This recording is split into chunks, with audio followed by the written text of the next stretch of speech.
And we are live. Welcome back, guys, to MO Pitch Talk. Welcome back to our little segment here called Take a Touch. And I'm not gonna lie to you guys. If you could do me a massive favor and like and subscribe and doing all that great stuff will mean a lot to me because I need my heart to be mended. I was confident going into the game against Liverpool. I thought this was gonna be one of the best chances in recent memory because the last time we won there we were all in secondary school, boys. Let's be honest. 2012, fresh in secondary school. Do you know what I'm saying? Like sweating, going into the junior cert and all that kind of stuff. That's what we were on. That's when the Arsenal last won at Anfield. But we'll dive into the game. But as always, I'm here with my host. We have none other than Big H in the building. Round of applause to yourself. Well, you're not doing the celly today, no.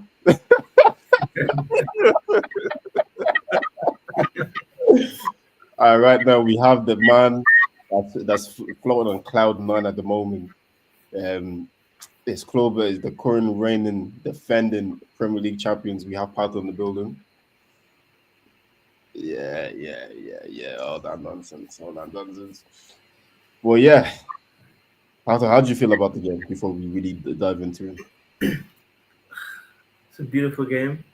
You know, top two teams in the league going at each other. For you guys, obviously, like you came with your game plan. Your game plan was working. So kudos to you guys. First half, I was scared. Madueke was doing his thing. To be honest, Kirk has actually had a good game as well, but Madueke was testing them a lot. I think Madueke was your biggest threat, and Mhm. the whole most basically the whole first half. I was like, okay, we need to really step into the game.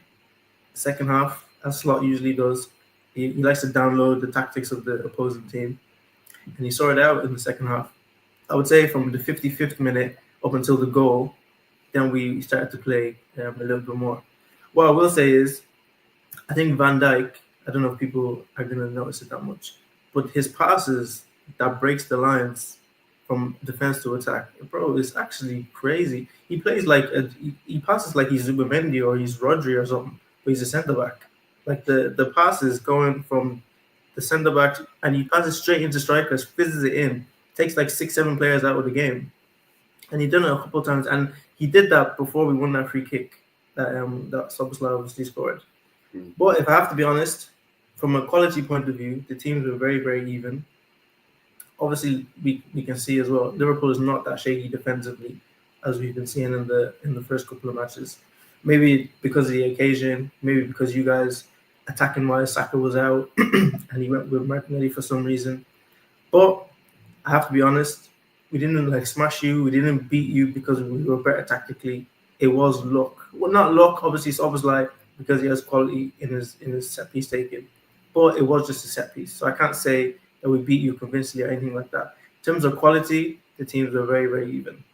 But the psychological factor that comes with that, beating your title rivals, we haven't lost a game. We've got 9 points out of nine. We haven't played well, and we're still 3 for 3 in terms of matches played. The only team in the Prem that's won all their matches. Now imagine we actually do start playing well, especially with Isak coming in.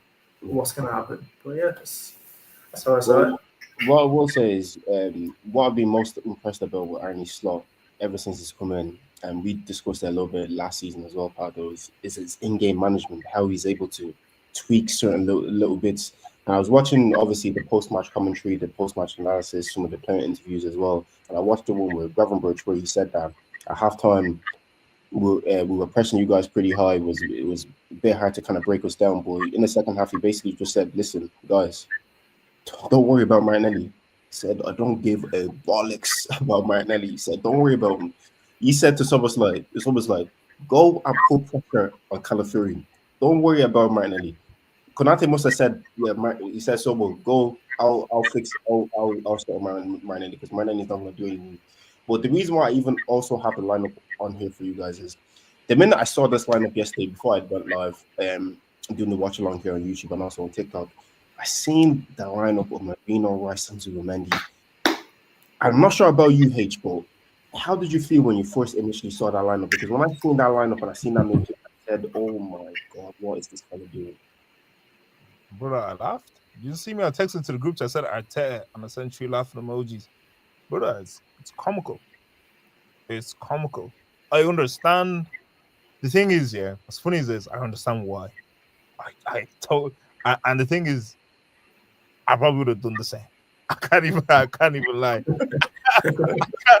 can't even, I can't even hate the guy. I probably would have done the same, because I know I'm going to Anfield away.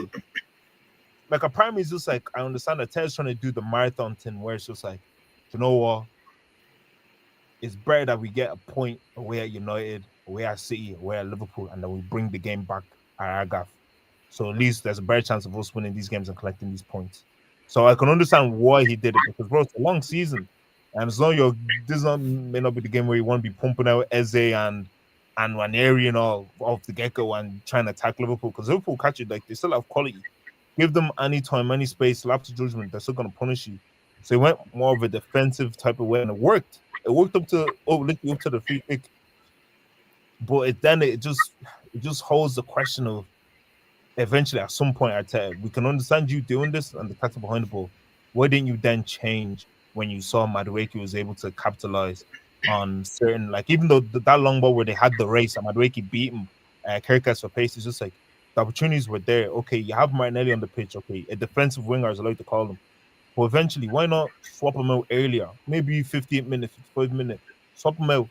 Get Eze on, get Wanyeri on, make him swap with Matt. Do something creative that where it's just like we've seen the last like 2 games that Liverpool can be got. They can't concede a goal. Why not just chance it? Why not go for it? Like our defense is solid. Even when Mascara he played quite well. Our defense is solid. Go for the I game. might, I might be instigating a little bit here, but if I was 1 year in, I'd be a little bit annoyed the fact that Max Downman got onto the pitch before I did, or am I just looking a little bit too deep into that? Because for me, I wanted Martinelli to be taken off at halftime because that guy was giving us absolutely nothing. And at one point where he had the ball, we had a counter attack, and he had the ball.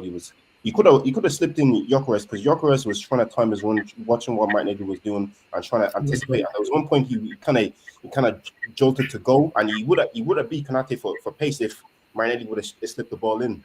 But that guy, I'm just sick of seeing that guy on the left wing and stinking it up each week. And for some weird reason, he has fans, big fans within the fan base that if you say this out loud to them, they'll say, "Oh, it's the manager. He's this. He needs a overlapping a left back. He needs a left-sided eight that's left-footed and can receive on this type of foot and they're able to put him in." I've been saying it for months. We need to accept the guy for what he is and not what we hope he might become. The guy is shit. There's no other way I can put it. And guys, I've been saying this. I've been saying to you as well. In the market where a Gittins was going for like 50 M's, Madueke was going for 50 M's, Kudus was going for 50 M's, Ganacho went for 40. I was saying we need to sell this guy now to cash in on while the winger market is kind of hot right now because I said if we go to another season with Martin, people are going to catch on to this guy is crap at football. He's already 3 games in, and people are already speaking so heavily about him. And I said to you guys as well, we struggle to even recruit 20 mil for this guy next year. We struggle because he's gonna have another terrible season again. But even with the lineup, seeing Marino on there, I got it. But then I thought at halftime, at least he would change something. At least bring in an Odegaard, bring in a Wanyeri because I know yes you can't try go hell for leather with Liverpool at Anfield like unless you're stupid or something like that. That's something you could ever try to do because no matter what type of form Liverpool is in, if you're playing them at Anfield, you need to show them a bit of respect because bro, they can do some weird stuff to you. They can touch you in places you've never been touched in your life. So you have to be very very careful. But I feel like even when the game was kind of going through a low, when it was getting to like the 50th minute, the 60th minute, the 70th minute, when it was crying out for a change, and for us to kind of stamp our authority in the game that look, we're gonna show Liverpool, we're gonna show Liverpool fans that we're here. That listen, we're gonna battle with you guys all the way down to the knife edge for this Premier League title, and he failed. Why are you bringing on Eze and Odegaard with 15, 20 minutes to go? What are you expecting them to do? Why are you bringing on Max Damon with 2 minutes to go? What are you expecting him to do? Do you know what I'm saying? I feel like I get the pragmatism from Arteta, but it was a bit too much yesterday. It was just a bit too much.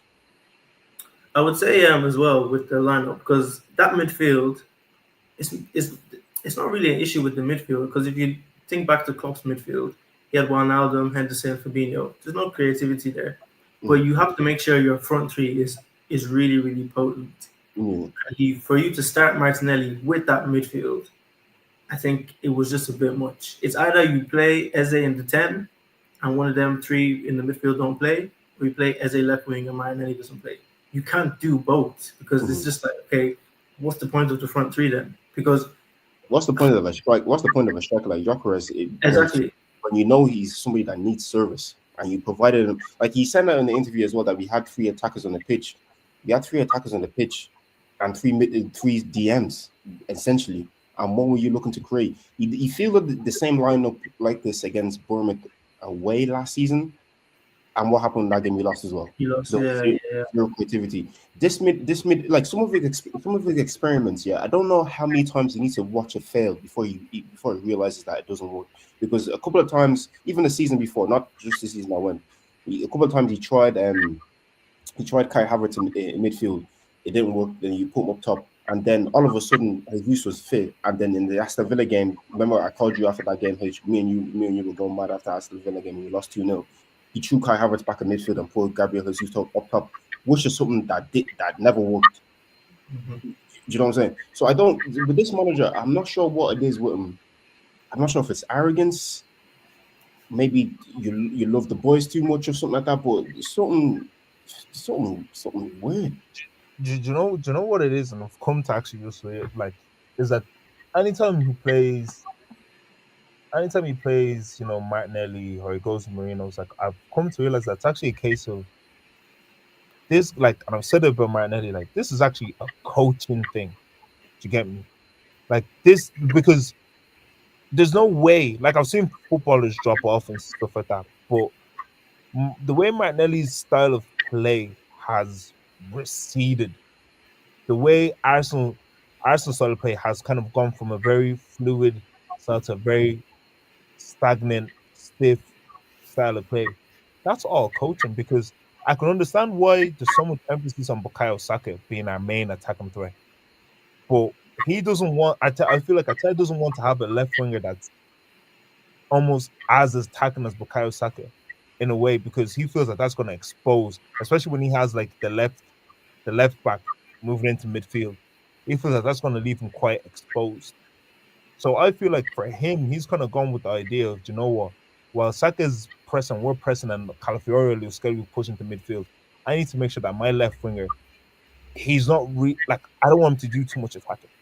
I want him to just be there, type of thing. Like if he gets the ball, get the ball, play the ball back, that type of thing. Like I don't really want you to be caught in a situation where, let's say you try and dribble the man, you get dispossessed, and now because Calafiori is pushed up, now we're kind of overloaded on one side, and they kind of have a two-man press on that Well, left hand side. is that not a bit of a cowardice way to kind of manage it at the same time? It is. It is. But I just feel like that's actually like generally just watching it and looking at all the different like the lads on YouTube, and how it's like it literally seems like that's literally the way he's going about it. I think it's a terrible way to manage, but I don't think there's any other possible explanation. That, bro, look at Amarin, bro. He didn't want Anthony, he didn't want Hoyland, didn't want these guys. He got rid of them. Look at Annie Slot. Didn't want Diaz, got rid of him. Look, like these are people that if you don't want to play, no manager looks at Martinelli and I love the kid, but nobody looks at Martinelli and says that's my starting left winger to win that I'm gonna have in the Premier League winning team. No manager looks at him like, and I think it's a time for a tell, or even the board. Somebody just has to sit down and just say to him, big man, what was the idea behind this? Mm. Because because I love Martinelli, but I wouldn't start him here, bro. This is the game for Eze, bro. Come on, show me, look, bro. You saw when Eze got the ball and he jinked around. Was it Soboslai? Was it Soboslai? Mm. He did him. He did him. He chipped it over Bro, his leg. I never bro, saw that before. bro, jink, Bro, dropped you the know, you ball. know, you know that cameo, Pato. Yeah, that's the best cameo of a left winger that I've seen in 2 years, Bro, It's crazy. He was that's cooking. I can't alone. even lie. He was cooking. bro. 15 minutes was the best I've seen of an Arsenal left winger in the past like 2-3 years. That little Bro. cameo. So that's why I'm just like, bro, I tell He should have scored actually. he should have. He was playing for the pen, little D bag one. Yeah. But I was just like, I tell you, eventually at some point, brother, at some point. I know you love the guy. Literally, you took the guy from the 4th division of Brazilian football and brought him to the heights of the Prem. I know you. I know that's your project. I know that's your baby. I know, Was broski. Martinelli not there before Arteta came in? I'm pretty sure he was there now. Was he? Yeah, he was there. Yeah, Unai brought him in. Yeah, Oh, Unai, yeah. Oh, look, same thing. Both of them are the same. They have the same black hair, man. But brother, at the end of the day, you have to realize this is grown man's business. Look at what your age mate just did. They went and signed Ekitike. They signed Isak. They've signed who else? You people like Words. They got the 2 best fullbacks possibly in Europe. What did you bring to bolster your attack? You signed Gyökeres. Good, you guys a striker. But your players don't even know how. You don't even know how to coach your players to play with a striker, bro. Your left winger doesn't have to play true ball. I seen somebody say this, and I honestly couldn't agree more. Arteta right now is trying to use Gyökeres as if he's Havertz. Would you agree or disagree? Yeah. Yeah, bro. Look at the not... guy. The guy's trying to drop deep and collect the ball, bro. Yeah, he's trying to get him to link up the play and all this type of stuff. That's not his game. He's literally a transition, running off the shoulder type of striker. Yeah, and obviously, or you fizzing low crosses into the box and let him try to get onto the end or something. Exactly, because he's stronger than everybody.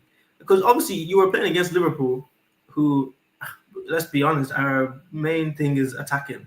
And in the second half, when we were coming more into the game, there were so many times that we a lot of our players would be in the final third. Bro, you need to do them quick turnovers. Raya needs to be kicking the ball accurately to make sure the ball gets to a midfielder who can fizz it in. But when he does that, who does the ball come to? It comes to Marino.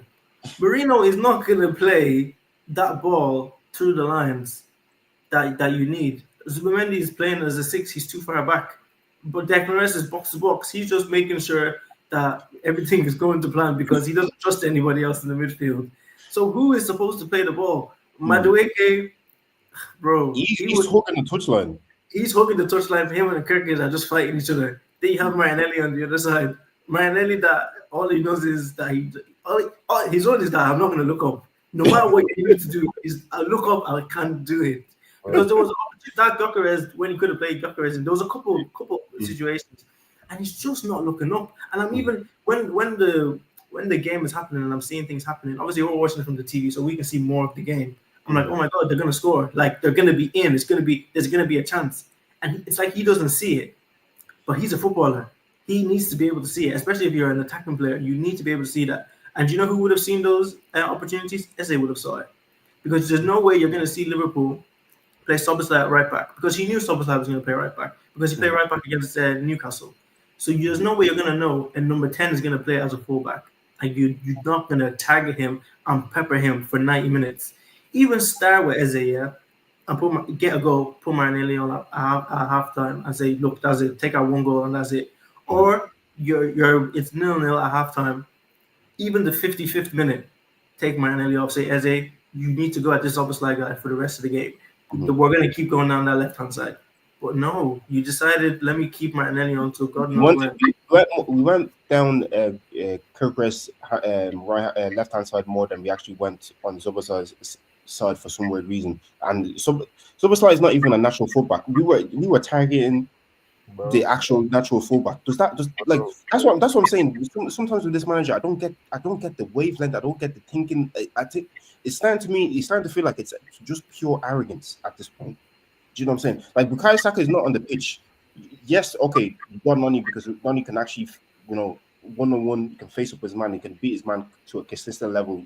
He got the best of Gyökeres sometimes. Gyökeres got the best of him. It was good back line. I love the fact that they were, maybe Gyökeres wasn't doing the back, but Nani was smiling, slap, high five him, all that kind of stuff. He was enjoying the battle. But then I'm seeing this donut on the other side of the pitch, and he's not doing anything. Like not a goddamn thing. And I'm thinking, if that little piece of skill that you said, that Eze did when he came on the pitch against Szoboszlai. Imagine if we had Szoboszlai actually defending, running back, constantly tracking back. I know he has a good engine on him, like he's a fit guy, but bro, he's playing right back and he's tasked to get up forward as well, as if he's trying to spray them passes and trying to link up the player as well. He's gonna be bollocks by the 60th minute. We did not give that guy an ounce of doubt in his mind that he can't play this game or he can't play in that position. He actually got man of the match as a right back. Like, to me, it's kind of embarrassing. And even like what Charlie just said as well, I wanted to touch on the whole Gyökeres thing. I'm seeing so much so much slander on Gyökeres' name. And boys, you know me, I was on the Gyökeres train all along. I have a clip to show you guys in a sec, but bro, they're dissing this guy when him and Ekitike basically had the same stat. Do you know what I'm saying? They're trying to. So I seen somebody trying to say, "Oh, Ekitike showed that he can handle the physicality of the league and blah blah blah." I said, "What game were you watching? He got bullied as well. Like he didn't get bullied as much as Gyökeres because Gyökeres has a bit of size on him. He can choke people a bit as well. But both of them had an absolute stinker. Both of them were shafted. And then if both of them both have the same amount of goals in the league as well, so there's not really a lot you can separate them with. But just like at least with Ekitike, it was a thing of where our defense is just a lot better than what he's faced. Do you know what I'm saying? And the issue with Gyökeres is we didn't play to any of his strengths at all. We're trying to play I won't call him world class, but a world beater in the level of talent that Gyökeres is. We're trying to play him as if he's Harry Kane. That's not his game. Do you know what I'll just say? There was a time when Odegaard came in, yeah, and he literally played this like, yeah, I think he beat the man and he played the ball into Gyökeres' path. But Gyökeres was very flat-footed, yeah.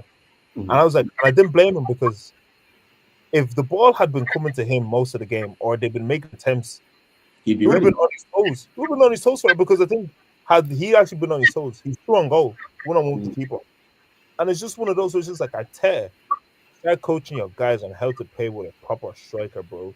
Start telling him to cross the ball in. Stop telling my bro. Is it that you tell my name to start trusting his feet when he's dribbling and not having to be glued to his eyes to the ball, bro? I've never seen no top class winger dribble by looking down.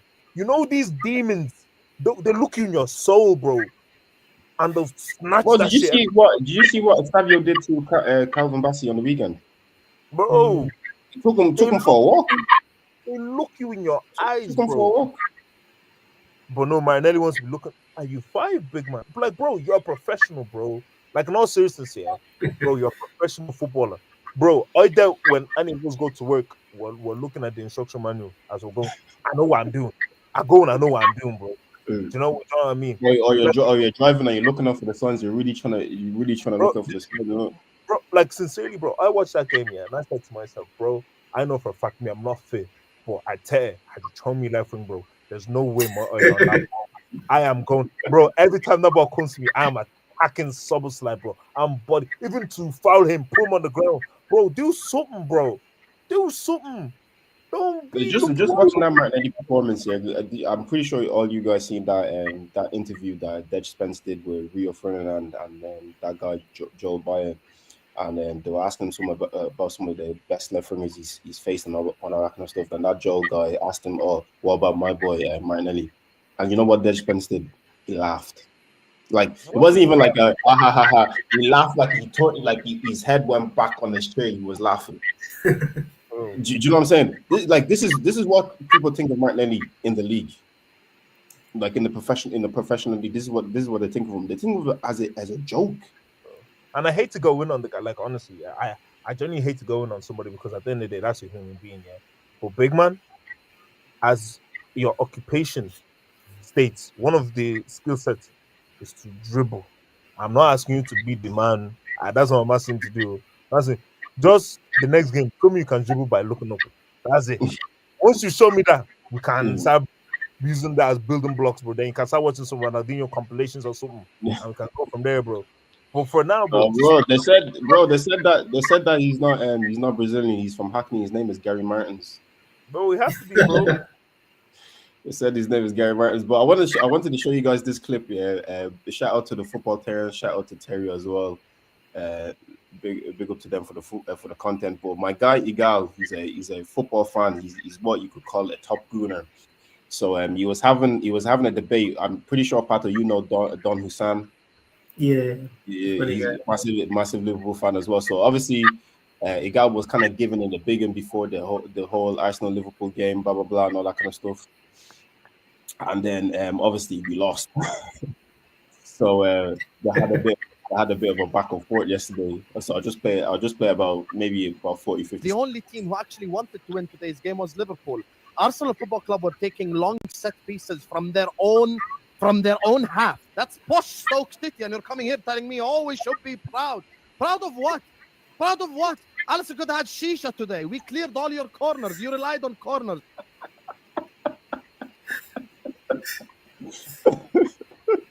I love this guy. Like that part genuinely killed me. He said Alisson could have had shoes for today, which I want Playing like, dark cards, wasting time. Your manager is a pussy.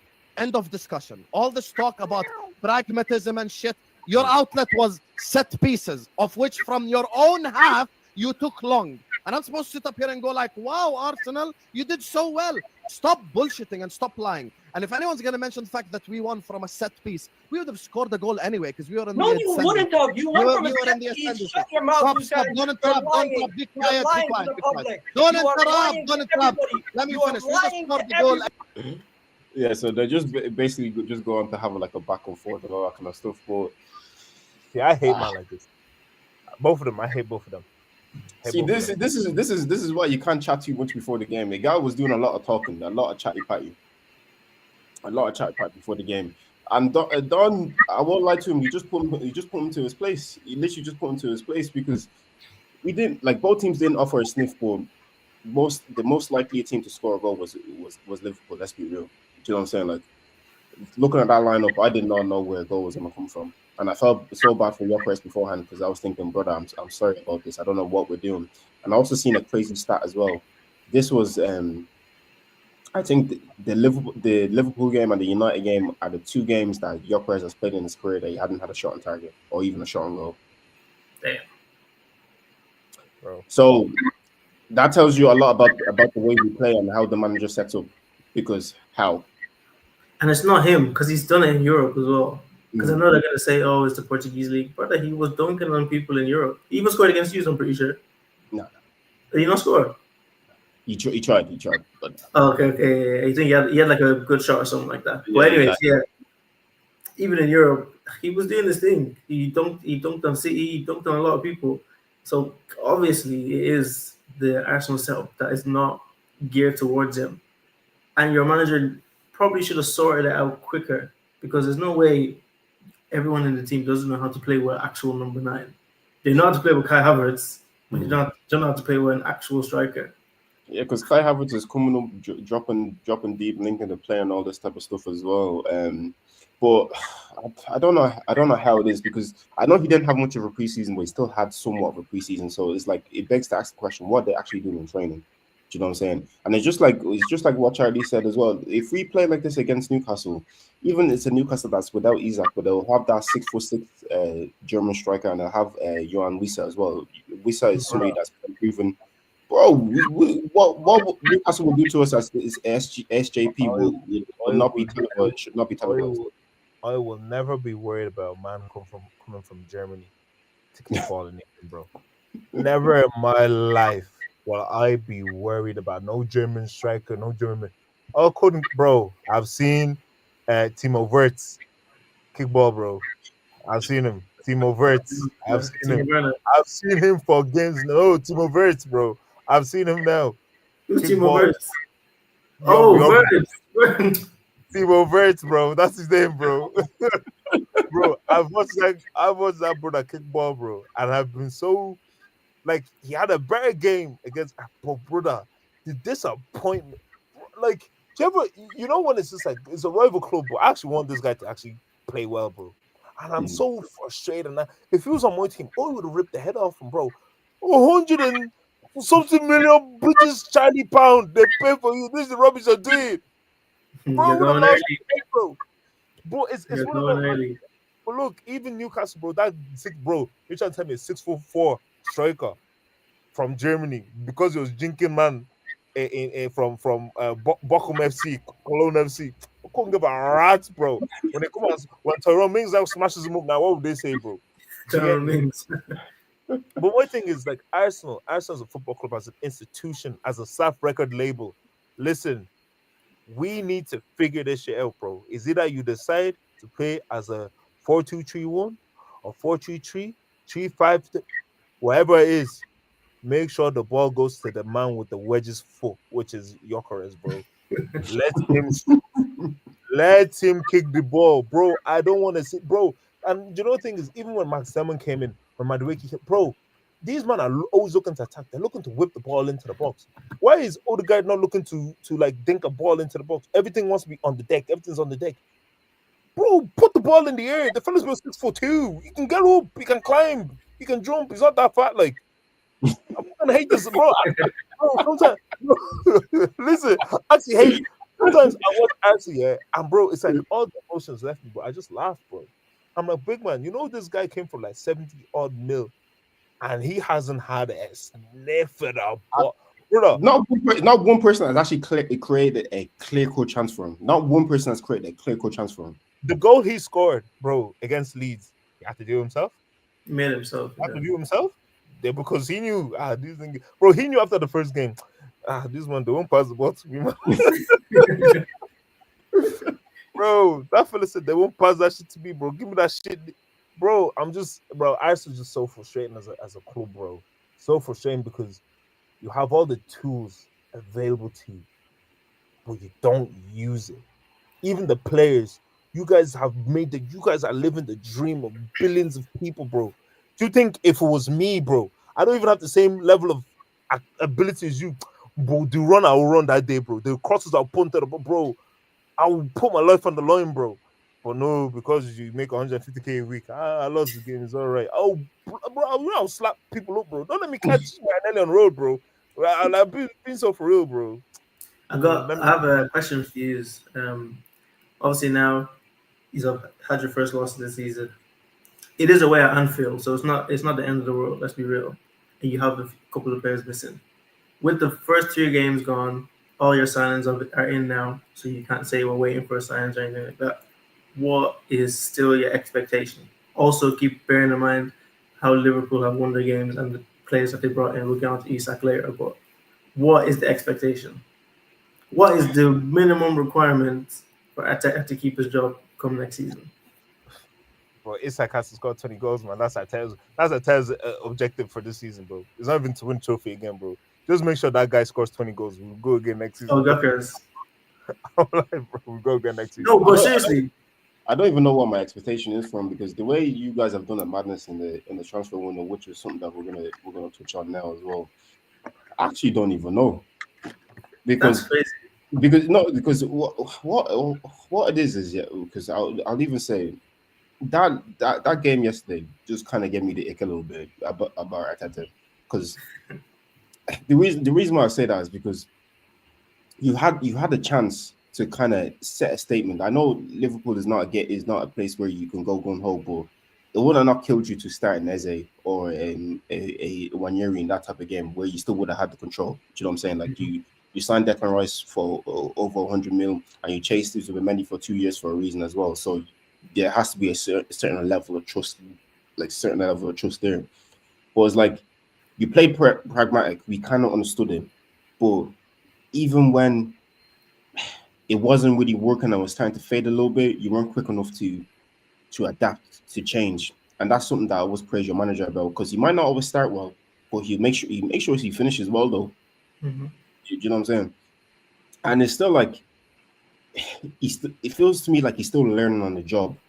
It's still like every time we're still saying, oh, he still needs to learn this or he still needs to learn that. Bro, you've had 3 failed title bids. 3 failed title bids. 3 in a row. If you haven't been learning stuff for 3 years now, when is it eventually gonna lock in? When are you eventually gonna get? Do you know what I'm saying? And it's like in that type of game, I don't think any other manager other than Arteta would have set up like that. Do you know what I'm saying? Like no other, especially with the players available, the players that we already signed, and all that kind of stuff as well. Like for me, I was just baffled at why Eze didn't start the game, or even had a larger contribution to it, because it's not like he hasn't played in the Premier League before. It's not like he didn't have a preseason, and as well, it's not like he hadn't played and scored against Liverpool as well. Do you know what I'm saying? So you literally had no reason to not do it. And then it's like with the pragmatism and just you not really getting it. It's kind of like I don't believe in you delivering any sort of title this season. I really don't. I don't have any expectation for him. I feel like we're gonna have we're gonna have a couple of highs. They're gonna get to a point where we're really gonna believe, and then it's gonna fall down like a lead balloon, like it always does. I don't expect him to do anything. So, so saying that you don't expect Arteta to win the Champions League or Premier League this season. No, I You don't. don't see I don't you see don't him see it doing that. happening. Like that's it. I think it's well out of his reach. So with that being said, would you not want the manager to go? I would. I would really, really and truly. I wanted them leave to wanted him to leave after last season. To be fair, but listen, he wanted it. They want. Could I give him the excuse of the whole injuries and some of this stuff with the PGMOL, but some of the lineup, the way we played as well, it wasn't really helping. It reminds me of his first kind of title bid, when we were going toe to toe with City. Well, we weren't really going toe to toe. We were in the lead for a large point, and it just came and just sped back past us. But he signed Kivior in January, and he could have made a brave call and use Kivior for the rest of the season. But no, he decided to use Rob Holden. Do you know what league and division Rob Holden plays in now? Plays in the Championship. Plays in the Yeah. Championship. He went to Crystal Palace for £1 million. He got 0 game time for Crystal He Palace, played half a game in the League Cup or something. Yeah. and that was literally just off us just after that failed title bid. Do you know what I'm saying? So it's like the manager is just he doesn't have like Troy Deeney said a couple of years ago that Arsenal don't have the cojones. The manager doesn't have the cojones. I don't see it in him. I don't feel like he wants it bad enough.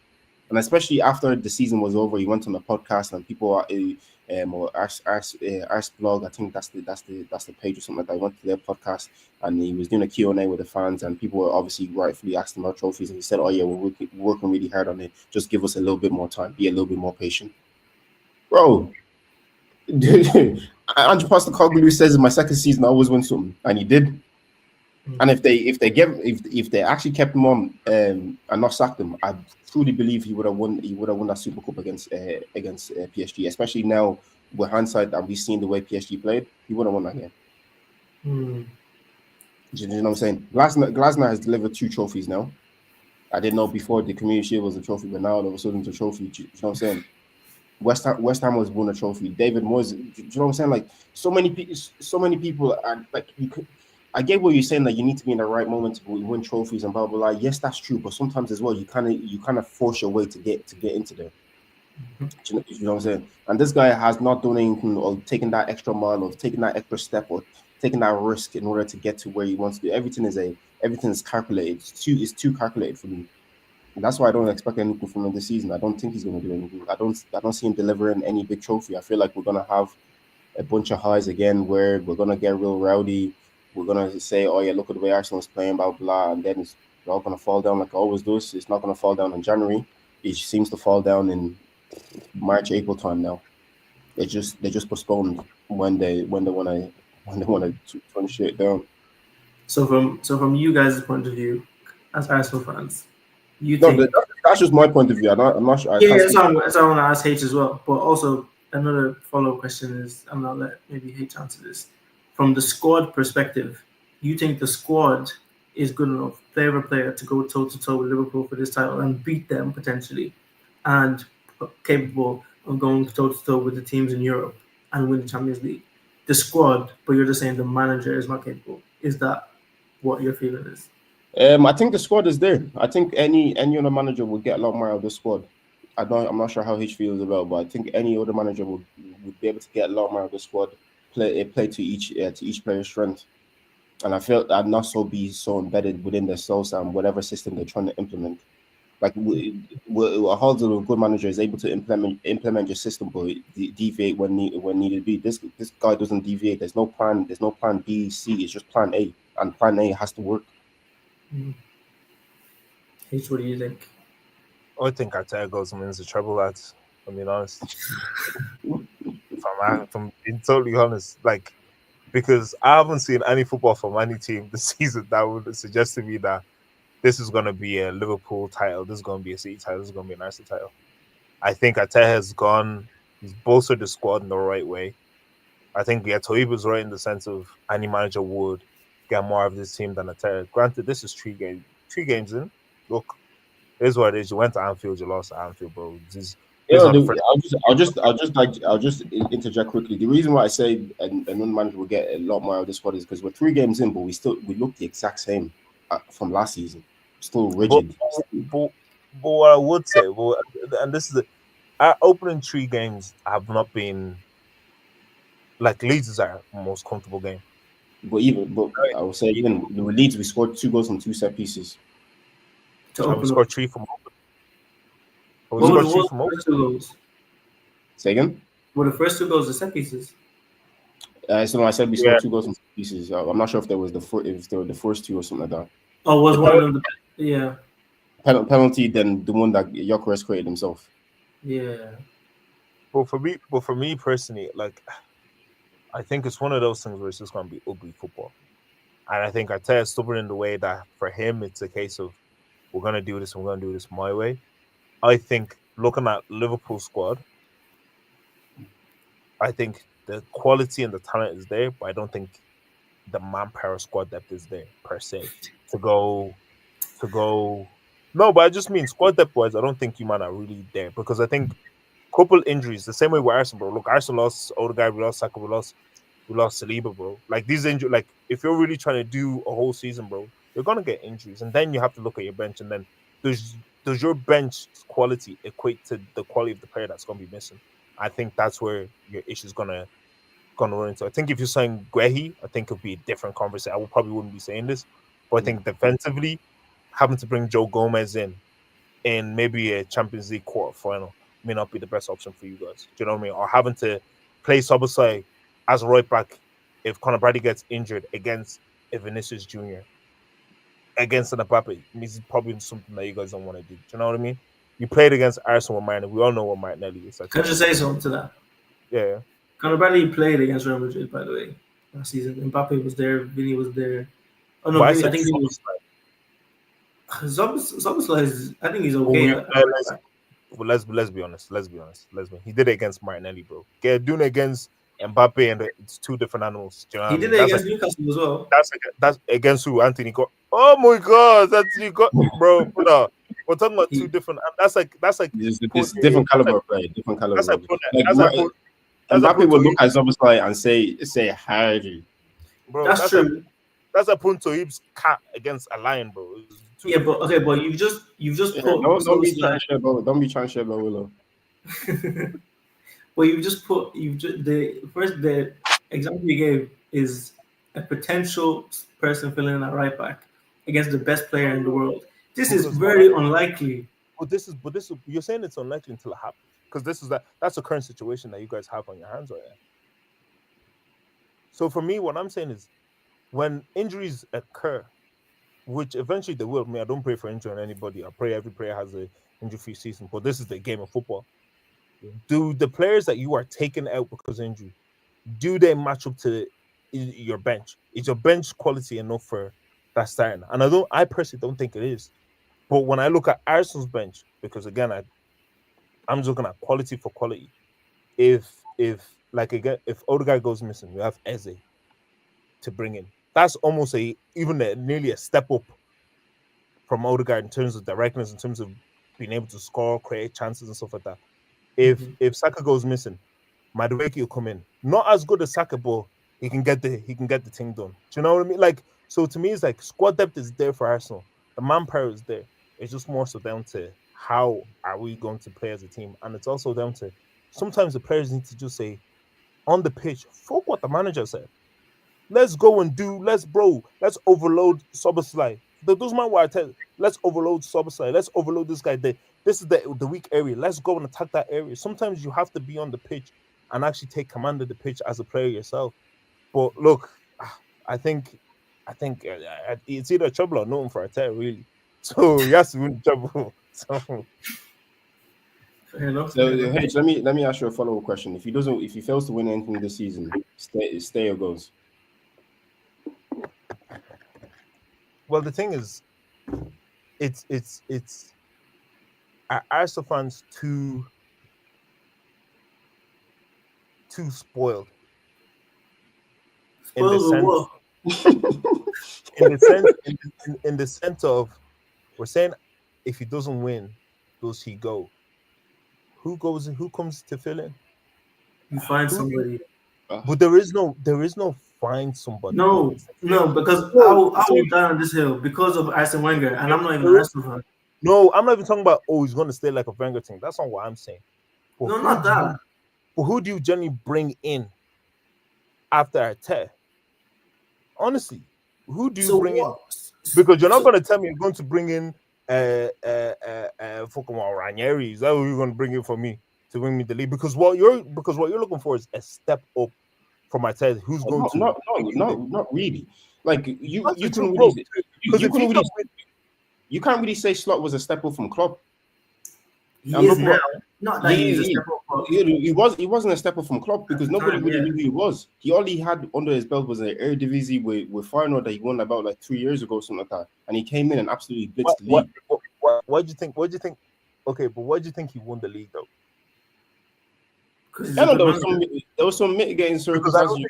You can say some people had an off year, blah blah blah. Yeah, exactly. He still won it because I sincerely, and you may disagree, I sincerely don't believe that Arne Slot won the Premier League because of he's a footballer mastermind. Sincerely, I don't. I think it was one of those. I think it's one of those things where it's just like this was like almost right circumstances for him, because bro, even if you look at how Liverpool won the league, bro, you absolutely were legless coming to the end of the season, and it's just a case of like Arsenal weren't on it, City weren't on it, Chelsea were shit. That's not true. But that's the truth. But this is the thing, you can say it's not true. I feel like you're discrediting what you I'm not discrediting the guy went and won the league in his first season, bro. Kudos to you for doing that. But Patrick even said himself, it's all about timing.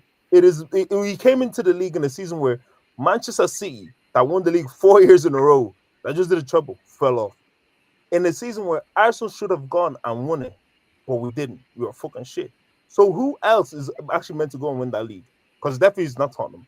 It's definitely not United. He went after I think it was the second game of the season where he lost 1-0 to Nottingham Forest. Partner, you can correct me if I'm wrong. But after that, they went on like a 23-24 game winning streak in the league. No, that was like I'll say so. That was 10 games in when we played Forest. Was it? We were unbeaten up until that point. Mm-hmm. But what I will say is, before Saka got injured, and you actually had majority of your squad. We're playing all like 7 points clear of you. But that's literally the point I'm saying. That's literally my whole point.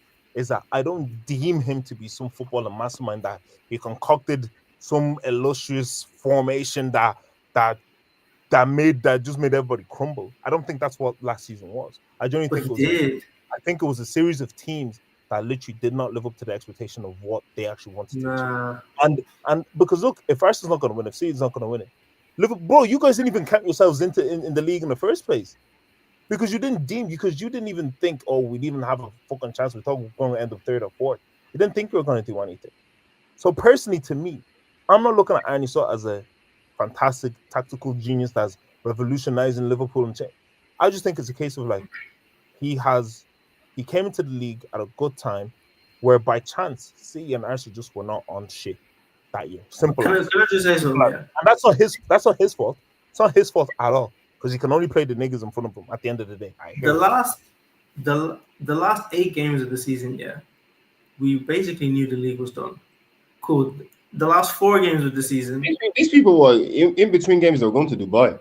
We went on holiday in the middle of the season because we won the league. I swear I seen at the end of the season, him and his shiny head was at Tiesto or something like that. He was in Ibiza. Like DJ said, like I'm not like I get like H, I get what you're saying at the same time, but this guy came in, he did, like you said, he didn't come in with any kind of master plan. But one thing that we criticize the manager for not doing is tactical flexibility.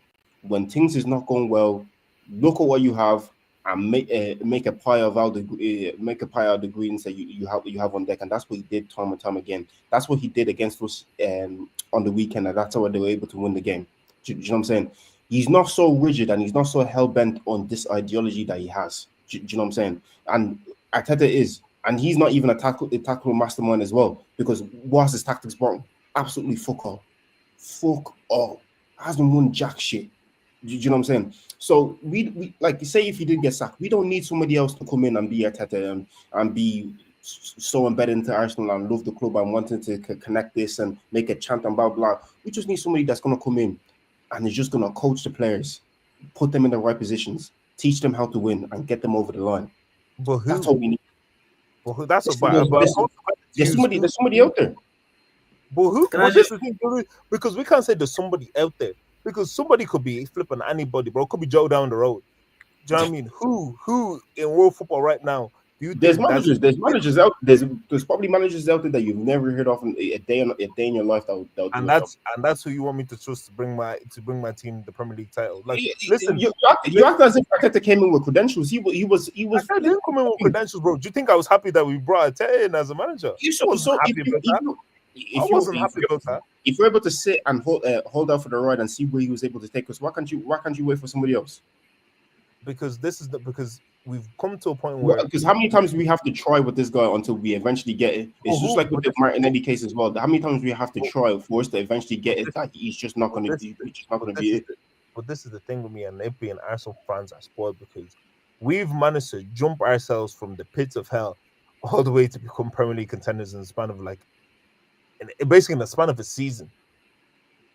That we've changed our whole dynamic of this club, the atmosphere of this club.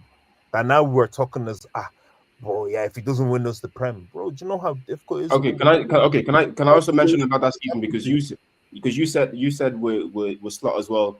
We think we weren't at it. This person weren't at it. Even that season where we got into the top four, Tottenham were dog shit. They were battling with Conte. Chelsea were going through a transition with the whole Tuchel, and then with the new owners and all that kind of stuff as well. We took advantage that season. United, I swear they only got 10 Hag that season as well. I'm pretty sure.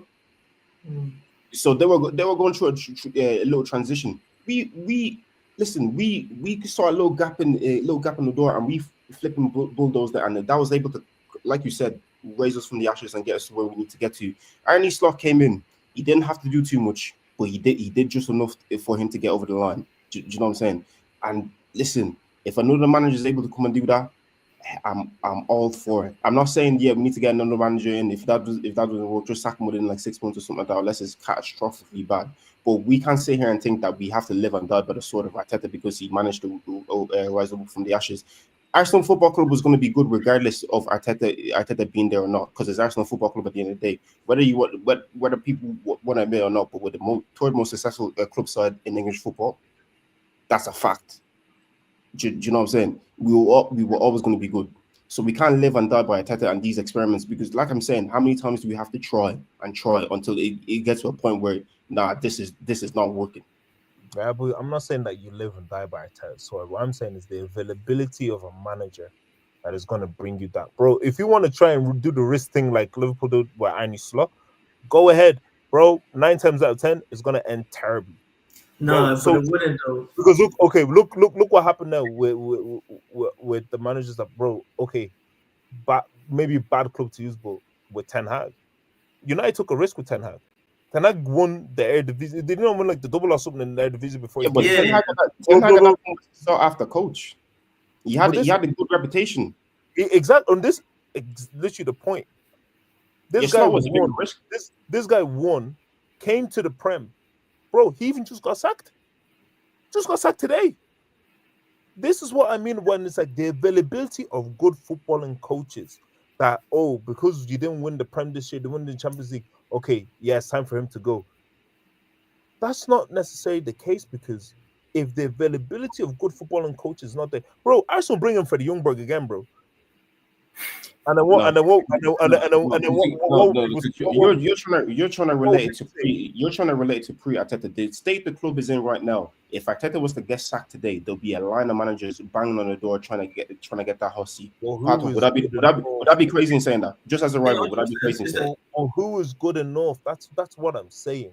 Who is good enough? There's good enough. But who is good enough? It's not about who's good enough. It's about what is your ambition. Because if you're saying Arteta is the best, and if we're just going to keep going, let's say for the next 5 years, you still don't feel like there's another manager that's good enough, and Arteta just keeps coming second and going to the Champions League semi-final. So you're just going to leave it like that until somebody comes available. That's the thing. I didn't say that. I didn't say come and die. But that's what's going to happen, though. What I'm talking about is the availability of good footballing coaches to come in and take you to the next level. The But availability of them currently is not. It is you not. can't there. have that mentality. Because You you're not can't gonna- say You could okay. Sincerely, of all the available football managers here that we know in our mind, who would you say will come in to this Arsenal squad and push them to the next level or get them that's over the line? not our job. But what we do, No, but I'm asking though because we're all but you football can't. fans. But you can't live life, or you can't run a business because at the end of the day, Arsenal is a business, and you need to win trophies to make the business sustainable. You can't run a business based on what you don't know. What we do know is Arteta's not going to win you the Premier League or the Champions League. That's what we do know. But what we do know is there's not a lot of good coaches available currently because the good coaches all have jobs. That's the point. That's So when literally the whole. Andy was available, like I said as well, if the Arsenal job was available in world football, with how obviously not us as just fans or how professionals see Arsenal Football Club, there will be a long list of people will be sending their CV so much the website might even crash if they're sending on LinkedIn or they're applying directly to Arsenal Football Club. It would actually just crash. Do you know what I'm saying? Like, listen, when United got Ten Hag as the coach, that was the best coach in world football at the time. It was the most sought after. Ruben Amorim as well, but before he went across there, the most sought after coach as well. Where he stepped up City, people were ranting and raving. So they went and got the best. And when Liverpool went and recruited, I don't know what the criteria was, but for them, they went and got the best. They looked at his credentials, they looked how he played, they looked at the mannerism. They said, "Yeah, this is the best coach for us." And to be honest, it's bearing fruit. Even the way his team is not even playing that well right now. They went 2-0 with Bournemouth. Bournemouth are not even an easy team to play against. Even the amount of players that they've lost. They went to St. James's Park to the pits of hell, and they still managed to get 3 points. They faced their nearest rival, the second place competitors, and they didn't even play that great. Both of them didn't play that great. They still scraped the win. So it's like it's one of them ones. It's the coach. It's the coach that's helping them. People are saying, "Oh yeah, Arne Slot is looking at elbow." He's able to make those changes.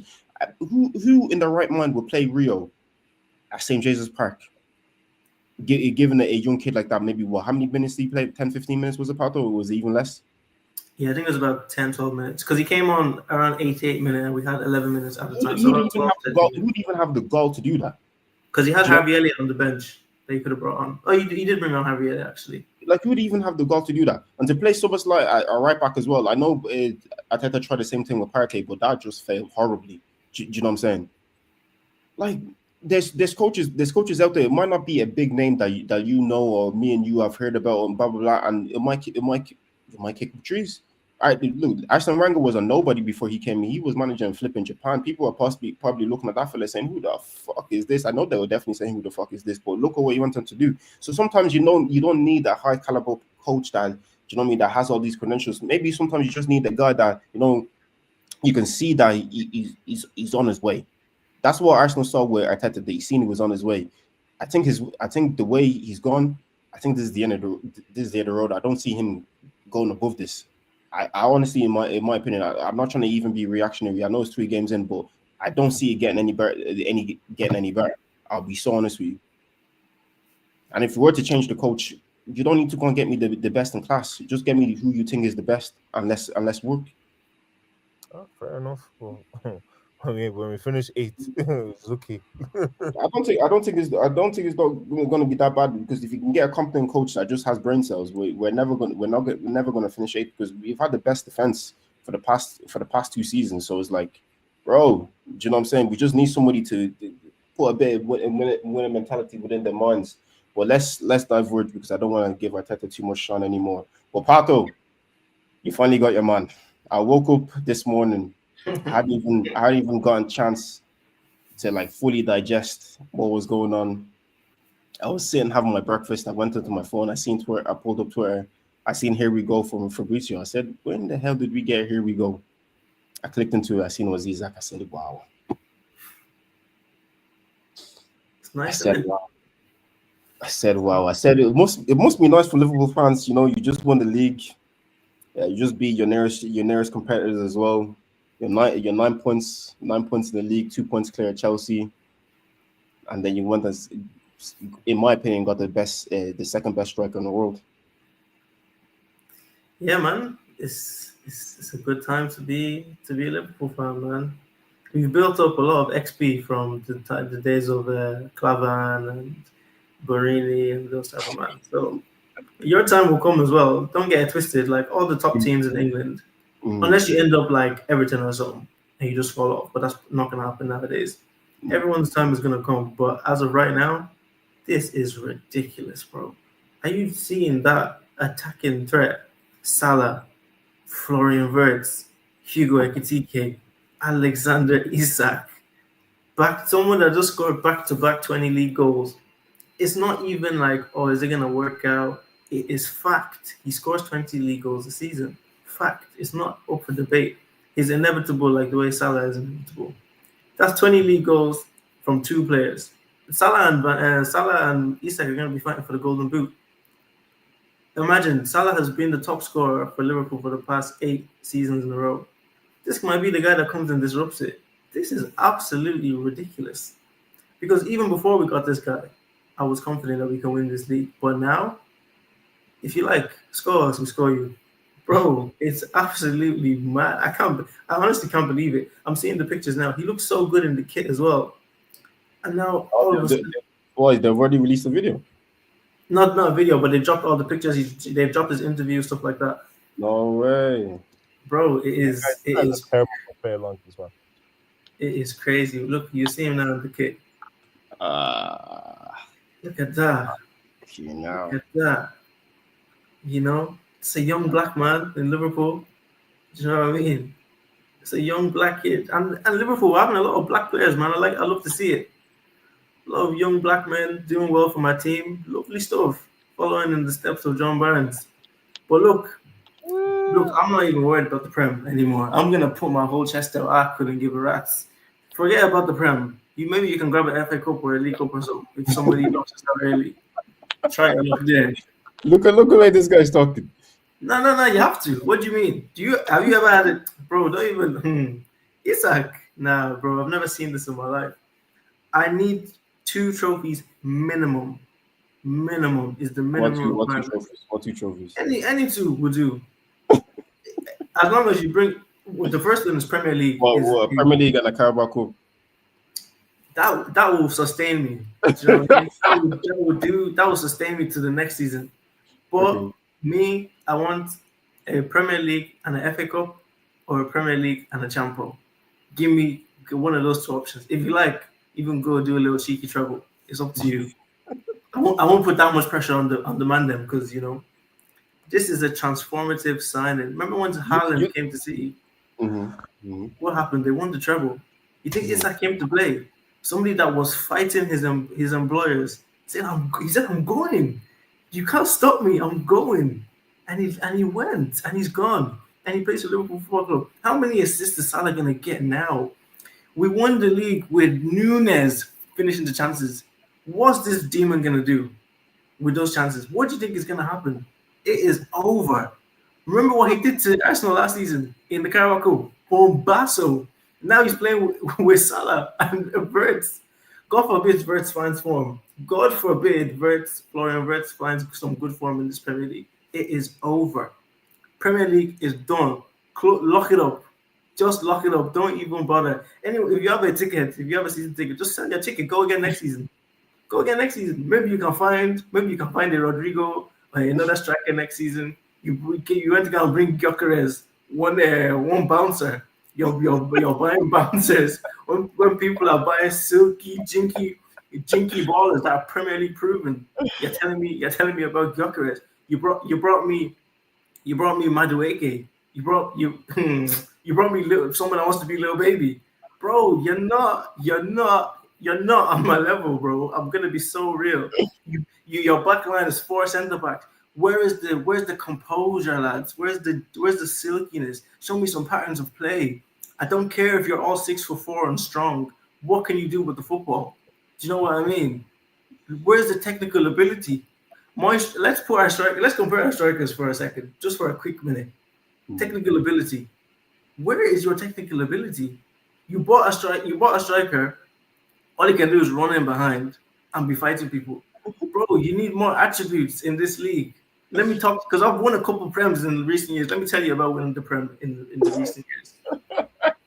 You need a potent attack to win the Premier League. Free-flowing football. If you go past the last 10 years, it's been City and Liverpool. City have obviously dominated. Liverpool have done their thing in there. We're about to dominate, but we'll get onto that. And what you'll notice is the teams that have been winning the Premier League recently, it's free-flowing football. Jurgen Klopp, gegenpressing, and then with the quality in the final third, you can't come with bouncers, man. I'm sorry if you want to win this Premier League. So yeah, like I say, Isak might grab a golden boot, but if he doesn't, Salah might grab it. All I know is he's gonna score 20 goals. We're gonna win the league, and then it's the people that I'm really worried about is the people in Europe. I'm looking at the Champions League. I'm looking at Madrid, looking at Barca, I'm looking at PSG, I'm looking at those type of people. Maybe they can stop up. Maybe. But look, Premier League, forget about that one, man. We've gone to the Prem. What level we use now? 3 Premier Leagues each. Love.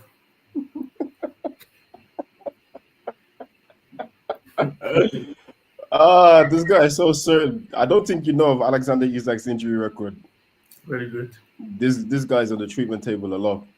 And then from following this whole saga throughout the whole summer, I've been into the depths of Newcastle Twitter and how they really talk about Alexander Isak. You know, the ones that don't really have a lot of bias, that were kind of fed up with him. They said you're going to get a really good player, but he's still going to frustrate you. Still going to miss quite a few chances, a few one-on-ones as well. He said he's going to be on that treatment table as well. And then he warned you guys as well. If he's able to do this to Newcastle Football Club, he might be able to do this to Liverpool as well. Say if Barcelona or Real Madrid come call him, but that one I don't really believe, because Mbappe is not going anywhere, and Barcelona's too broke for them to even try to do anything. Do you know what I'm saying? Because you guys will look to recoup a significant amount of that 125 mil that you spend. Do you know what I'm saying?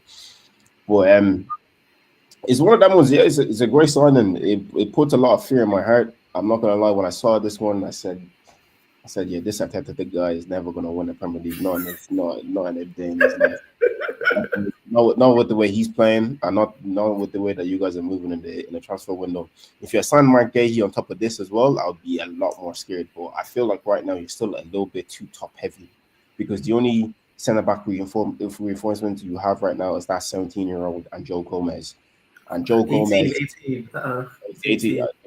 Okay, fair enough. Sorry, he's of legal age. The only rotational centre backs you have is Joe Gomez and that 18-year-old. But Joe Gomez is made of spaghetti, and so is Konate to a certain degree as well. So them ones I wouldn't really trust.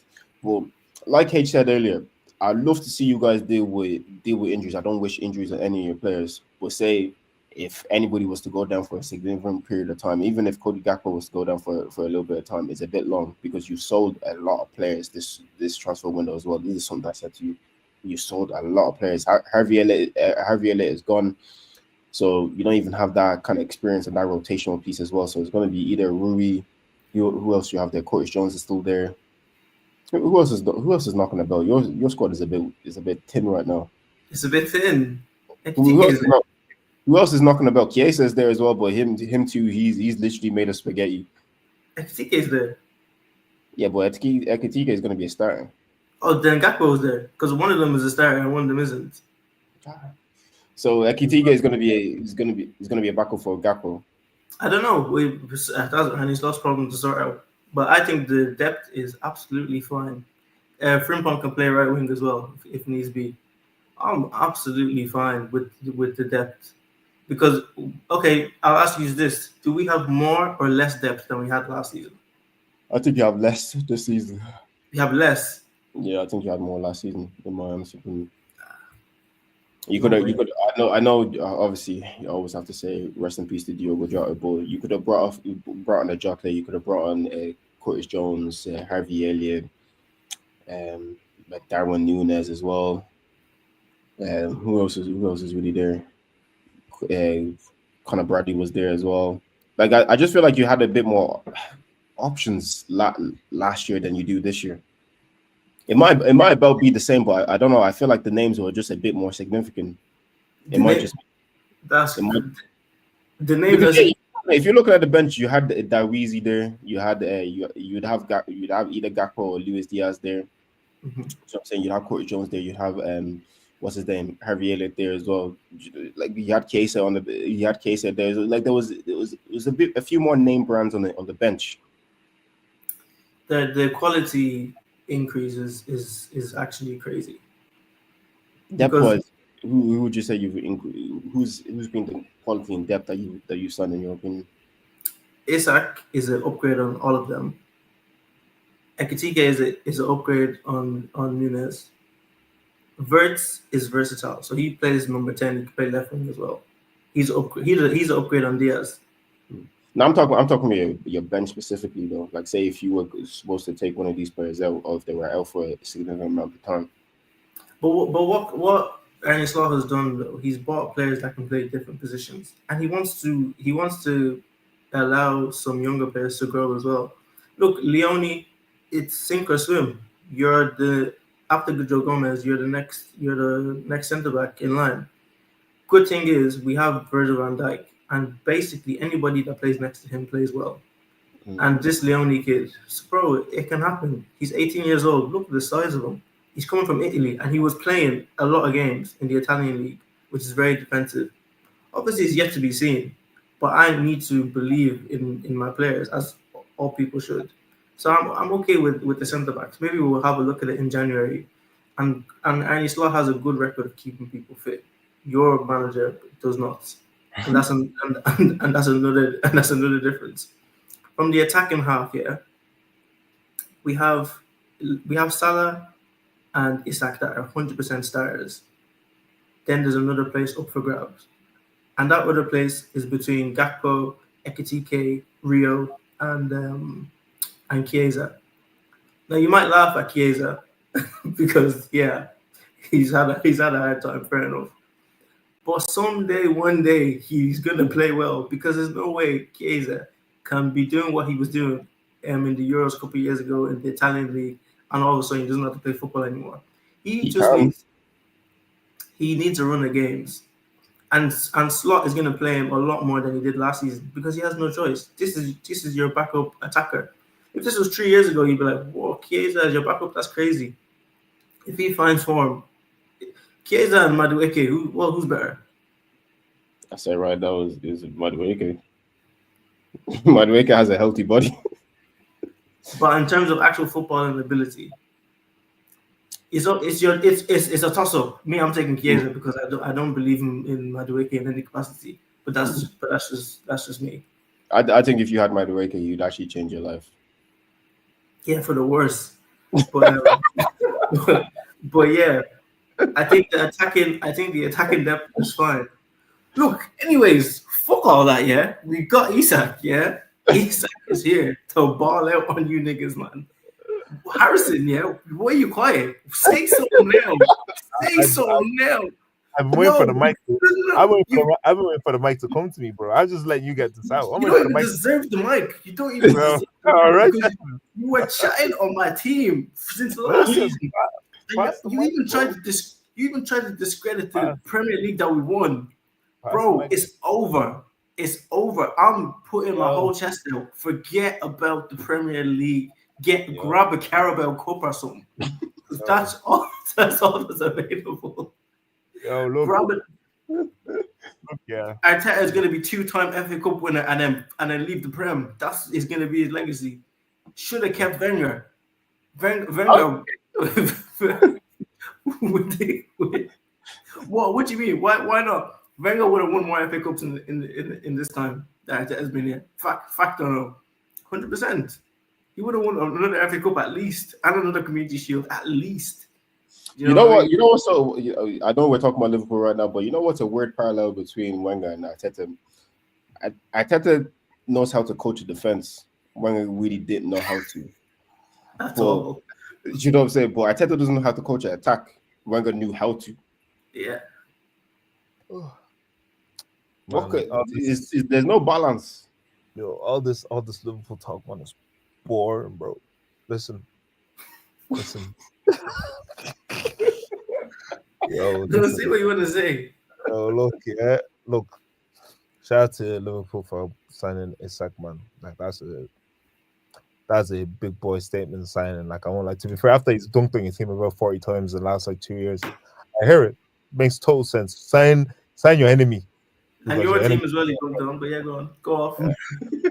I saw what he did to your boy Virgil, man. Virgil's just happy he's not gonna do some no more, man. But look, this is football. Okay? This is football.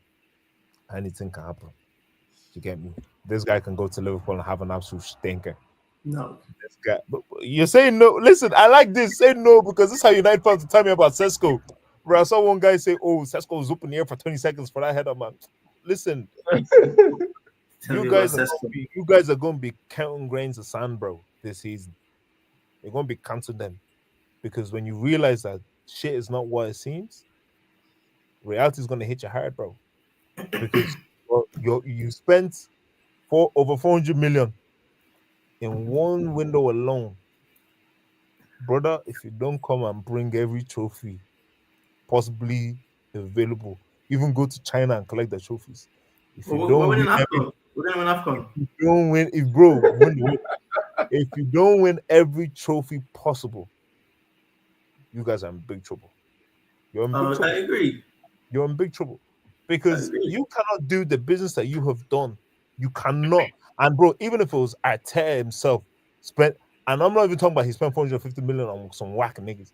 If he spent 450 million and brought in Wirtz, Ekitike, It broke the Frimpong, transfer record twice. broke the transfer record twice, Wouldn't and you you love to do didn't, that? and you didn't bring one single kobo of silverware.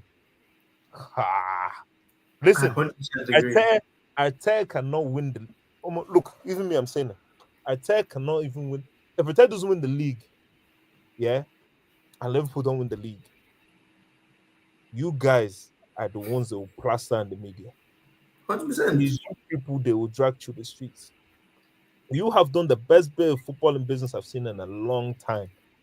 But if you don't win, if you guys even walk away with this season with Carabao Cup, eh? Gnarly. 400 million for Carabao for Coca-Cola Championship. Listen, I'm here. Don't worry. Listen, Arsenal could literally finish 18th, bro. If you guys don't win shit, I'm fucking here, bro. I'm here for you, man. It doesn't matter to me, bro. This guy Patrick has told me they've signed Isak, they signed Ekitike. I've seen the people you signed. Words has been a no-show. Mhm. Ekitike came up against a proper defense and said, "Oh, I don't know." Mhm. I watch a boy. Now you sign Isak, and you're hoping Salah hasn't been performing. Gakpo's out here doing up Chris Brown with Ekitike, bro. I don't know. It's like Omarion and Chris Brown in that club, man. Listen, I don't know what you man are trying to cook, bringing all these black boys, bro. Bro, you saw they were already slandering Ekitike and Frimpong for dancing in the gaff. What are they gonna do now, bro? It's like fellas gonna be eating pounded jam and all in the training ground, turning Liverpool into Surulere, bro. Listen, all I know is football. Sorry, Hedge. I'd love Liverpool to have a culture day at the training ground and have some fondue or something. That pull would up be. myself. Brother, I'm telling you, Steven Gerrard's gonna walk and say, "What the fuck is going on? Who are all these blacks? What the fuck is happening to me, club?" Listen, once Liverpool start falling off a bit, hey, they will slander these black boys. Yeah. They tell me, oh, because you signed Salah, Liverpool's not racist anymore. Don't worry, the racism is still there. And Can I'll be I there. give you my prediction? What's your prediction? My prediction for the league is see the way Liverpool are top of the league now. That's how it's gonna stay. We're not gonna drop below first position till the end of the season. That's my I love prediction. this. I love this. But I told you, I love this. And this is what I wanted last year. Last year he was doing, oh no, I don't think we win that. No, nah, bro. This day you want to chat. Don't worry. When you fall, I'll be there. I'll But be you know what? there. But the problem is, yeah, if we fall, it's you niggas that are gonna be behind us, and you No, niggas aren't on pace. But this is the thing. It's not gonna be us, bro. It's not gonna be us. It's gonna be Who's it City. gonna be? City? It won't be City. It will be City. Because you know what I've come to realize? Now with the win there, man. They're 6 points behind us already. Do you know what I've come to realize? Do you know what I've come to realize, yeah? Is that when niggas get comfortable, yeah. Look how he's talking. Look at the comfortability to him that he has. He's forgotten that there's still 5 more games to play. Look how comfortable he is. This guy has not discounted the possibility of injuries or PGMOL. He hasn't thought of it. Now this guy thinks we'll He's just not worried score. about PGMOL because his club has already paid him off for the season, anyways. Look. But the reason is, the reason why I've discounted all these things, that factors that you're bringing up, is I support Liverpool Football Club. We don't make excuses, right? All that PGMOL and injuries, that's what you man are into. That's the excuses that you like to get. No, start this rubbish because when the ball hit Rodri's hand here, I seen your fan base collectively cry about that shit. And this is another thing. You guys like to dwell on the past. Let's stick to the present. And presently, we are the champions, and we've improved the squad and brought the best striker in the league. You're telling me about Erling Haaland? Bleeding, I'd score 20 goals if I played for City. We've got Isak now, yeah. 20 goals in the Prem minimum. I'm thinking he might get a cool little 27. Grab a little golden boot and a Premier League or something, yeah. In the Champions League in the big games, you think PSG can do that again to us? You think they're gonna do what they did to us last season again? Bring me PSG. You see Trent, when he comes to Anfield, oh my god, we're gonna finish them. Who do you bring? Any team you want to bring? Do you know what you could even do? Do a World XI against Liverpool. You're not touching us, bro. We're untouchable. World XI. Bring them. Who are you gonna bring? Brother, let me tell you. Look. What I've seen the last few games here is that you lot can be got 100%. You conceded two at Bournemouth, you conceded 2 at Newcastle. You strengthened your attack. So if your objective is to score more, 100%. When you come up with a team that's really on crud like that really is trying to match your team, like an Arsenal or something, like an Arsenal. Not at you lot square. Maybe Arsenal at home, maybe. But when it really comes down to it, bro, you lot can defensively, bro, you guys haven't played great, and you can't keep on doing this. But we've been missing players. Huh? We've been missing players. Bro, Gravenberch was there. We were missing Frimpong and we were missing Isak. Bro, them niggas been shy anyway, man. Frimpong been shy as well, bro. Man tell me they're missing Frimpong, bro. Look, some sides way better than Frimpong, bro. That's a big problem. What I know for a fact, these lot can be got. And see when they get you lot lose your heads, man. Time and time again. It's just that the teams you've played, they just can't put the game away. And that's totally understandable. Bro, when you guys go play United, man, they have something for you lot, man. Every year they always have something for you, man. 16 players United. And then what would they say then? When you go play City and they have something for you, what would you say then? Why didn't they have something for us last season? You lot can be got, bro. That's what I'm saying. From what I've seen this season, bro, just haven't played great. You're managing to win games because of you never walk alone. I get it. Bro, I hear it. Do you get me? I understand, bro. So that's your juice. That's your juice, bro. Everyone has your juice. We beat Newcastle away because you never walk alone. Bro, it is because you never walk alone, bro. How bored we were in Newcastle. Winning your games in these kind of dramatic ways in which you're winning it in the first 3 games of the season, as much as we're winning our games, it does not bode well. And I don't believe, bro. And I've even said the same for Arsenal. Arsenal winning, beating United the way we beat United, even the way we beat Leeds. We beat Leeds 5-0, but wasn't a convincing. We really. You can't win the games like this in the 80-something minute every single week. You cannot do it. You have to start kicking ball properly. And you're saying, we have Isak now. Isak has to acclimatize to how you lot are going to kick ball. You lot have to acclimatize to how he kicks ball. Now you have to decide, okay, Ekitike that's played 3 games, 3 games and scored since the community should just didn't score against Arsenal. You also have Cody Gakpo. You have Mo Salah. You're not going to take Salah. You want to say Isak. What then happens between Gakpo and Ekitike? What do you do then? Ekitike, he's tall, but don't put that guy in the wing. That's not his thing, bro. That's not his thing. He doesn't do that dance well. You're going to play Gakpo. Then what happens now? You're going to play 3 at the back. You're going to go 5 at the back because maybe that's why you brought Frimpong, because he's a wing back. So you now have to rejig your whole system. You may not have time to rejig that system. And let's say you pick up a couple of injuries on the way of rejigging that system. Now we're back to square one again. This is what you're discounting. You're telling me Isak's going to score 50 goals Don't worry. When after 3 games and he scores 6 goals and he's back on the injury table, God forbid, bro. We know this guy's injury record. When he's back on the injury, bro, we'll all start looking at each other. He's not playing for Newcastle anymore. He doesn't have to play every game. We have another striker that is He's going very, to- very You capable. don't sign a brother for 130 million and don't play him every single game, bro. You No, don't do that. he doesn't have to. Sorry, I meant to say he doesn't have to play every minute of every game. He He'll can come play off every at minute of 60 minutes. He doesn't have Yeah. to. He doesn't have to. So he said they're gonna take off the 130 million man at the 60th minute, bro. Yeah, why not? Oh, because do you know why? Because we have to. Because we have to bring on the 80 million pound man. Because I know you never play Football Manager. That's why you said that. You don't know about these type of Because numbers. when you take the man off your side strike on the 60 minute and he's in your office the next day talking about I want to leave the club. That's when And you know. he's telling you he's homesick now. You know, He's Yeah, homesick and I want to go back. Homesick Don't from worry. Newcastle.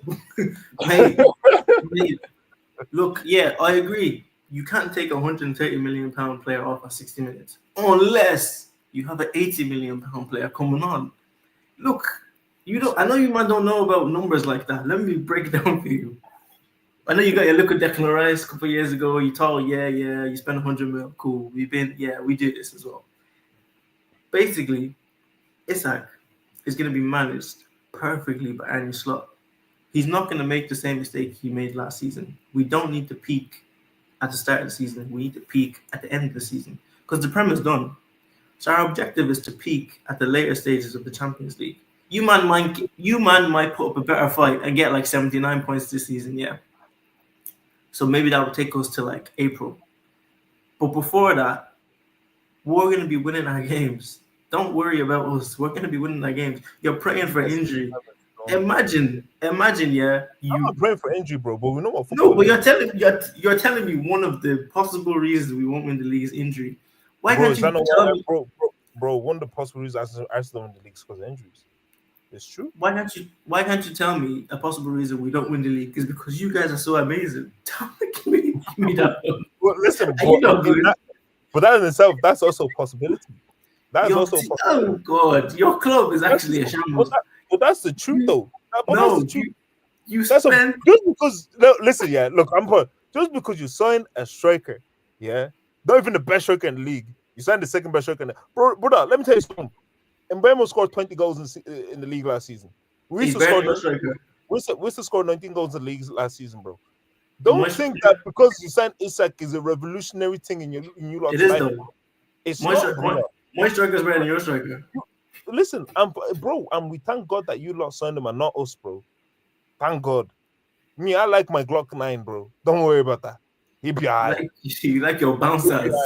But what I know for a fact is, bro, football is not just one on scoring goal. It's your defense.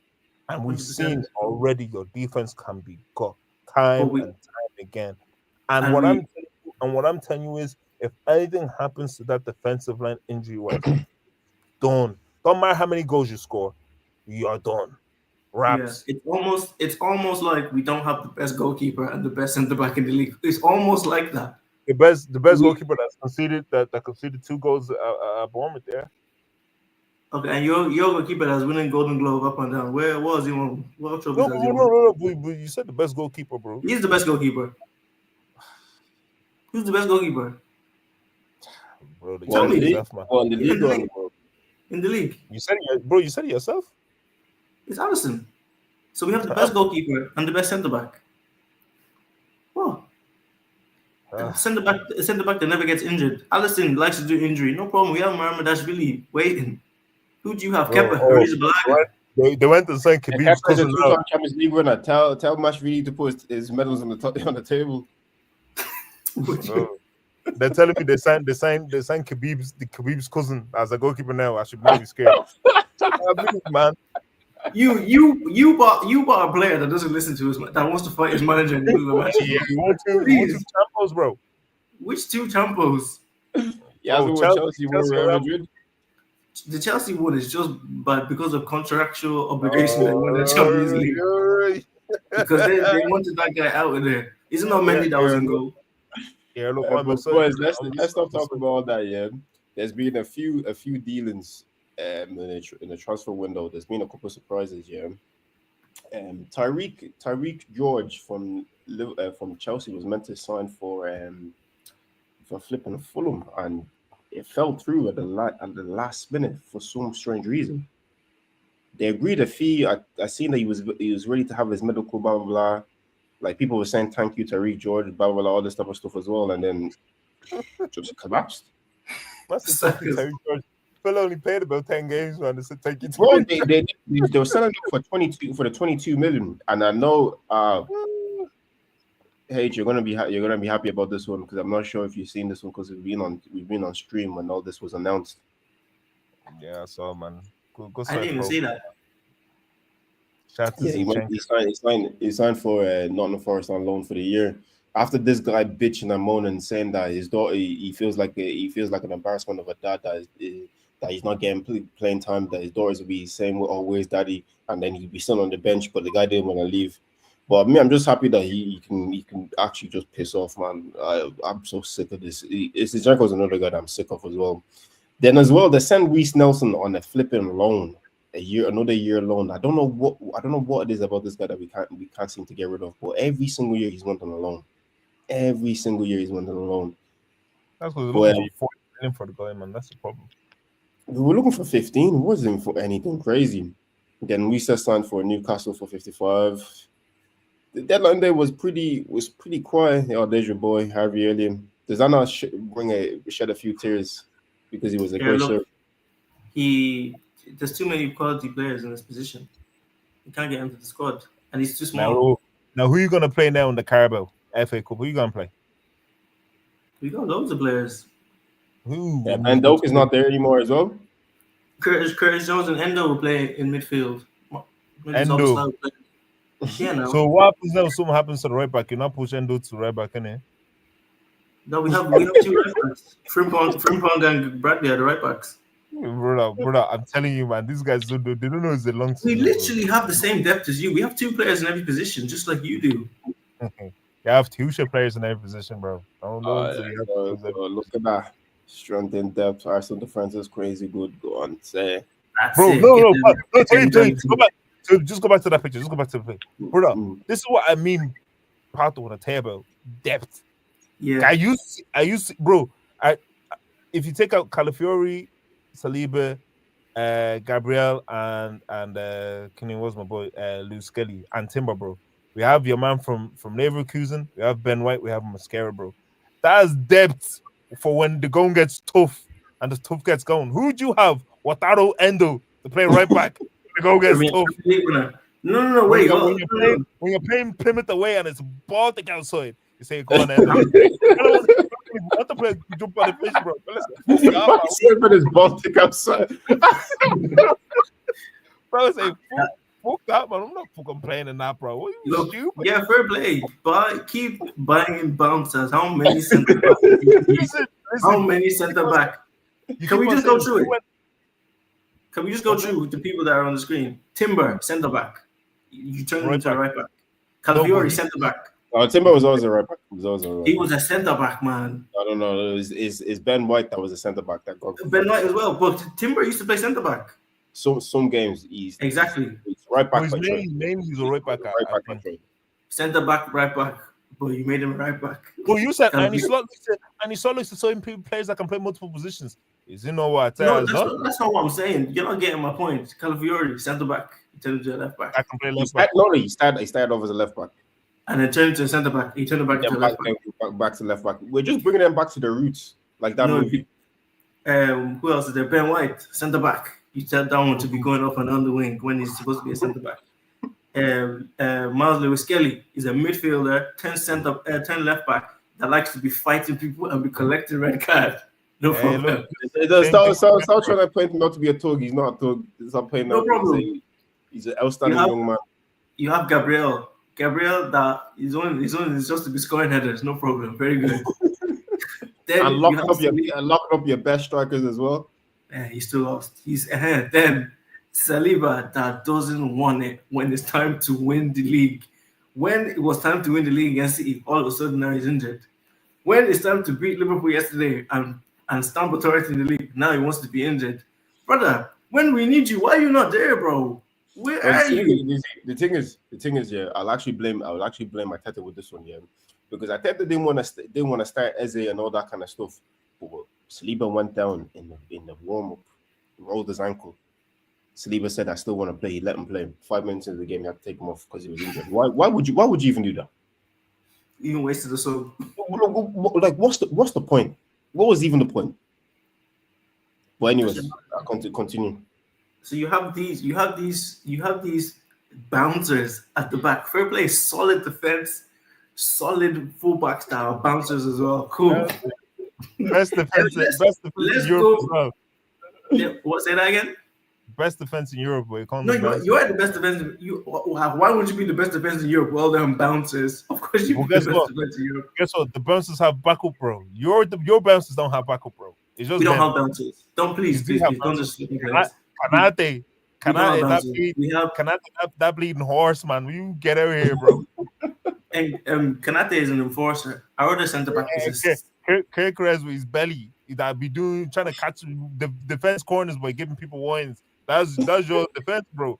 Frimpong that's out here doing little baby up and down, bro. Doing TikTok videos, bro. That's your defense. Kirk has team of the year, Premier League. Frimpong, invincible league winner at Leverkusen. He didn't play. He won Bundesliga and he didn't play for Bayern Munich. That's a big achievement. Even Ikape as well. He was there. He was part of that too.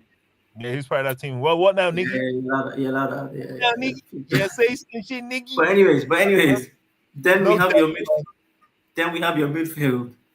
You have sick midfielders. Zubimendi, cool. I give you that one. Line splitting passes, cool. Declan Rice that can't even play his game because he doesn't even know what to do. Should I be attacking or defending? Because he knows Arteta is going to beat him if he goes too much forward. Cool. That's one. Then you have Odegaard as your number 10 captain. Imagine Odegaard lifting Premier League when people like Van Dijk are around, no problem. Then you have sick backup, Christian Norgard. What a sorry. Oh, no. See that one, Norgard is literally a fucking he's a baller, man. Yeah, What the baller from Brentford? No. That one there is not gonna run because bro, you can stand there, bro. Norgard, no, he can run. Norgard's a baller, man. He's a baller, bro. Been a baller. No, that's the type of depth you need to win the Premier League. I hear it. Who else you have? This fella has played in Curtis Jones, man. Bro, who do you think Curtis Jones or AK Tom Jones, man? Little wash you, man. Get that guy out here, man. Failed wonder kid, man. Did you not win the free kick yesterday that we dunked on you with? Did you not win the free kick? No. Put your Premier League medals on the table. None of your players have any. Okay. You have to play City players. Do you know what? Yeah. Do you know what? And Zinchenko's gone. You know what? I just pulled up the benches from yesterday's game, right? I pulled up the benches, yeah. Let me just read you out the benches, yeah. Yeah, go on. And granted, one of the guys that was on the bench is no longer at the club. So I don't know who they're going to bring to fill into that guy's place now. Go on. Liverpool, Joe Gomez. Yeah. Arsenal, Mascara. Gomez better than him, but go on. Wataru Endo. Premier League winner, captain of Stuttgart, captain of Japan. Martin Odegaard. Endo's better than him. Go on. Connor Bradley. We have Eberechi Eze. I'm just going by the list, not by position. Oh, okay, fair enough. Yeah, Federico Chiesa. Then we have Kepa, Curtis Jones, Leandro Trossard, Harbiele, who's no longer at the club, Ethan Wanyeri, Masvideli, Lewis Skelly, Robertson, Delman, Rio, and Harman Anas. Can we just do it? Can we do our position? You don't have, but I just want to say this: you don't have Harbiele anymore, yeah. Because we have Isak. So who's now going to be that? Okay, so now Curtis Jones and Endo are going to be only midfield options. Then. We have Isak. You know, fair enough, man. You have Isak, bro. You have Isak. Nah, bro. Fair enough. You have Isak, bro. Isak will play all the positions, bro. He'll play all of them, bro. Oh, boys. Yeah, look, it's gonna be a good season, but good luck, boys. Just good luck. Because I know once they play that true ball and the fella does a full sprint and he starts Bro. pushing his hand now. Look at the way Gabriel is smiling. Bro, fella is ready to smash into somebody.